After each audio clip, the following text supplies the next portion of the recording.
there are water leaks, cracks, vegetation growth on Taj Mahal. How do you justify your failure to ensure proper upkeep even for India's most iconic monuments?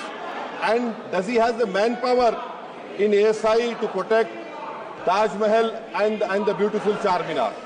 जहाँ तक ताजमहल के रखरखाव का विषय, ये सही है कि उसमें वाटर लीक का एक इंसिडेंस ऐसा ऑब्जर्व हुआ था, लेकिन लगातार बरसात होने के कारण जो परिस्थिति हुई और उसको लेकर के तुरंत जो है उसको अमेंड किया गया है।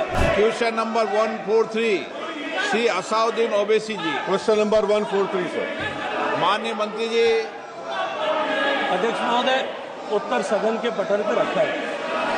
Speaker sir, out of a sanctioned strength of 15,276, there are 6,516 vacancies in Ministry of Culture, attached officers and autonomous organizations. And it must be remembered that this government has been in power for the last 11 years. Sir, my first supplement to the Honourable Minister is, with over 67 vacancies in conservation branch and significant shortfalls across key divisions like archaeology and epigraphy, how does the ministry assure this House that centrally protected monuments are being adequately maintained and preserved? What specific measures are being taken to address the impact of these shortages on research, heritage, management, routine conservation? The reason I ask this question, sir, that CAG report of 2013 highlighted 92 untraceable monuments. In 21, they have accepted 24 remain missing alongside 501 untraceable objects in Anthropology section. Why has the government failed to prioritize filling critical vacant ASIs? And does he know that there are water leaks, cracks, vegetation growth on Taj Mahal? How do you justify your failure to ensure proper upkeep even for India's most iconic monuments? And does he have the manpower in ASI to protect Taj Mahal and the beautiful Charminar? माननीय अध्यक्ष महोदय, सामान्य सदस्य ने जो प्रश्न किया है थोड़ा विस्तृत, उन्होंने 5-6 तरह के विषयों को एक साथ में छूने की प्रश्न करने की कोशिश की है। मैं माननीय सदस्य के संज्ञान में लाने के लिए और आपके माध्यम से पूरे राष्ट्र के संज्ञान में लाने के लिए निवेदन करना चाहता हूं।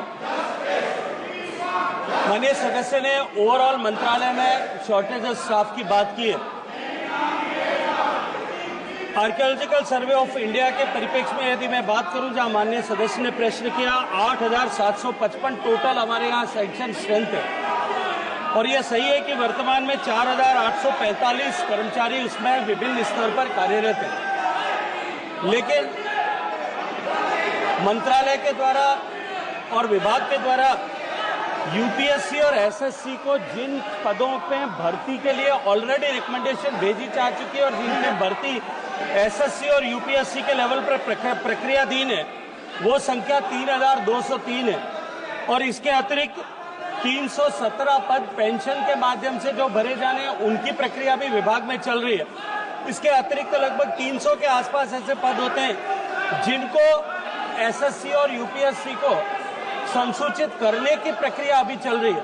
तो कुल मिलाकर के जो 8,755 पद हैं उनमें से 8,000 से 500 से ज्यादा पदों पे या तो भर्ती है या उनको भर्ती करना प्रक्रियाधीन है। और मैं माननीय सदस्य के ने जो प्रश्न किया है कि कंजर्वेशन ब्रांच को लेकर के जो उन्होंने प्रश्न किया है उसमें भी 831 पदों में से 270 पद फील्ड है। 561 वैकेंसीज के अगेंस्ट में 490 वैकेंसीज ऑलरेडी जो है यूपीएससी और एसएससी पे विचाराधीन है।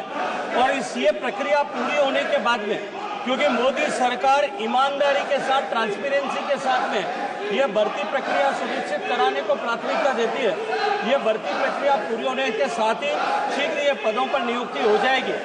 माननीय सदस्य ने दूसरी चिंता व्यक्त करते हुए कहा है, ये मैं सदस्य के संज्ञान के लिए निवेदन करना चाहता हूँ, जो अधिकांश पद खाली हैं 3,200 के, उसमें अधिकांश पद एमटीएस के खाली हैं और एमटीएस पोजीशन पर इस तरह का काम इम्पैक्ट न हो उसको लेकर के हमें कॉन्ट्रैक्चुअल लेबर जो है उसमें अपॉइंट किया हुआ है।